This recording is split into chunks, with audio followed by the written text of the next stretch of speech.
and where are we going? We're in McPherson, Kansas, in the middle of Kansas. And we're on our way to the our next stop's the town of Hays, Kansas. We may check out some local fare, then head on up the road to the great state of Nebraska, where they have corn, husks of corn, and sand and other crap. So yeah, it's good. It's good times. Awesome. Let's do it. Let's get it done. You can get down on that camera and get on the steering wheel and get the car cranked up and get on the highway. Let's go and get on it.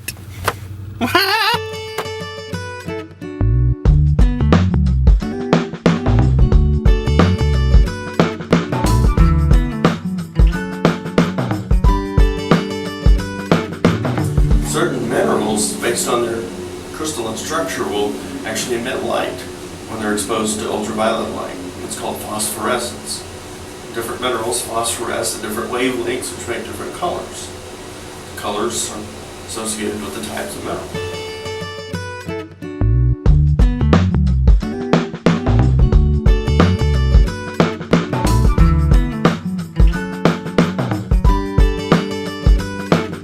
Here's a fish within a fish. A fish ate another fish, and then both were fossilized.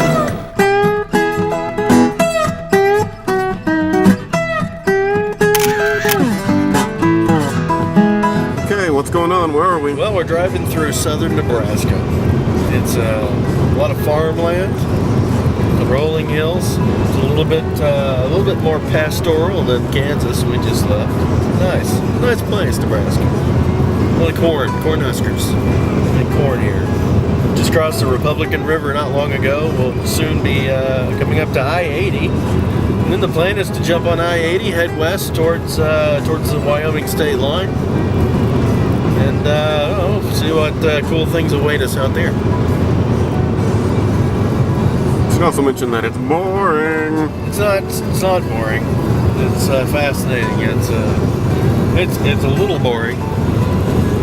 But only if you're into exciting things.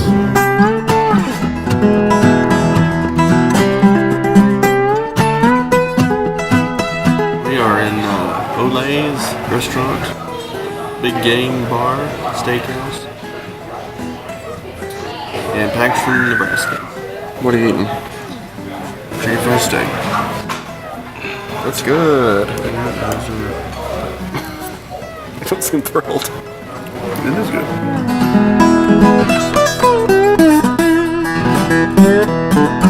How close are we to Wyoming?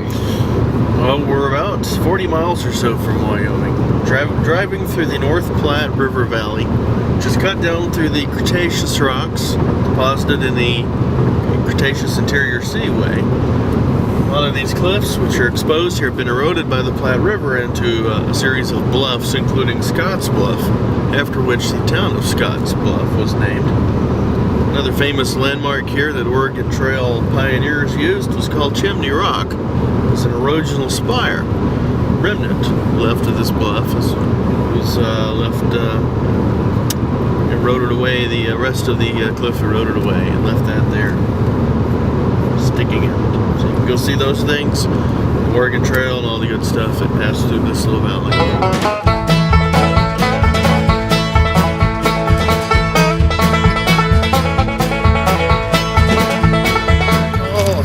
Jackalope. Matter of fact, of all the jackalopes I've seen in the wild, I think it's good likeness. It's slightly larger. Slightly. The geology of Wyoming is extremely varied. Everything from mountains to natural bridges.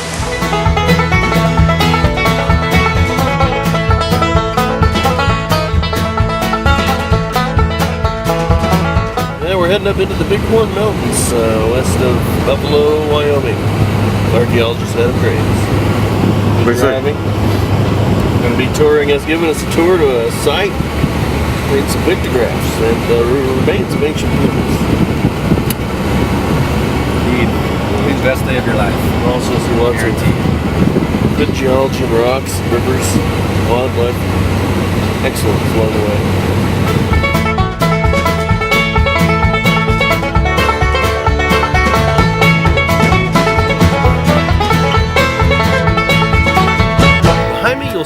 example of the multicolored sedimentary rocks that make up this part of Wyoming.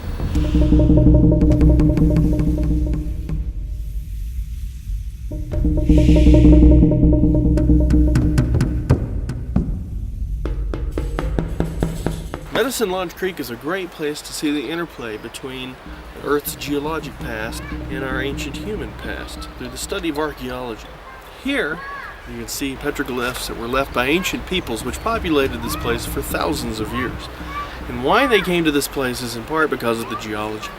The creek flowing through this canyon was a source of food and water, and these cliffs which were carved by the creek were a form of shelter. And these sandstones laid down millions of years ago. So here it's a great interplay between millions of years of geologic history and the thousands of years of continuous human occupation.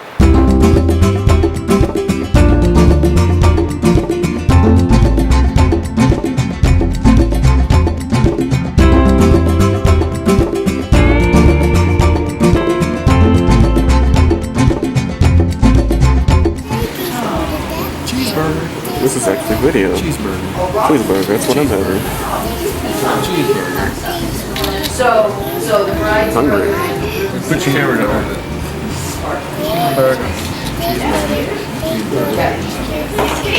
That's good. Quit picking your nose.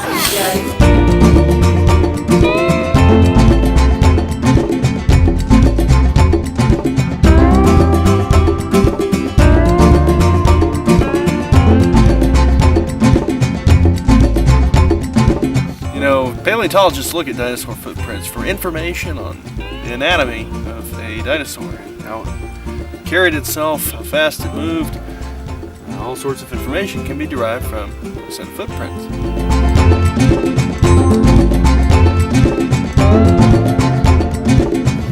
We are down to an eighth of tank of gas.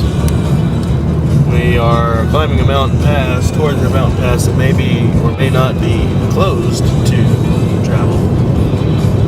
We have to make sure we don't run out of gas, make sure we don't have to double back. So we double back, we have to go 1,000,000 miles around the mountains.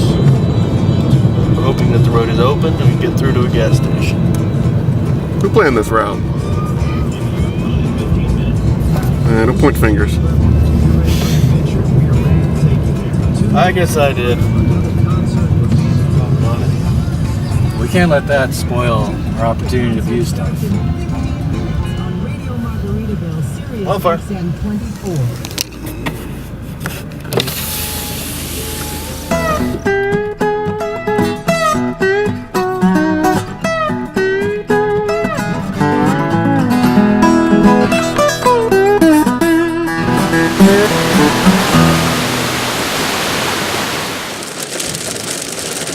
Alright, so what's happening? Well, we're stuck in a hailstorm just outside of Casper, Wyoming. You know, most people don't realize, but southeastern Wyoming is the most hail-prone place in North America. And we're getting an example of it. It's so thick, it's like snow on the ground. Pretty amazing weather out here. And we pulled over. We're not driving. Hard to drive through the rain. No hail.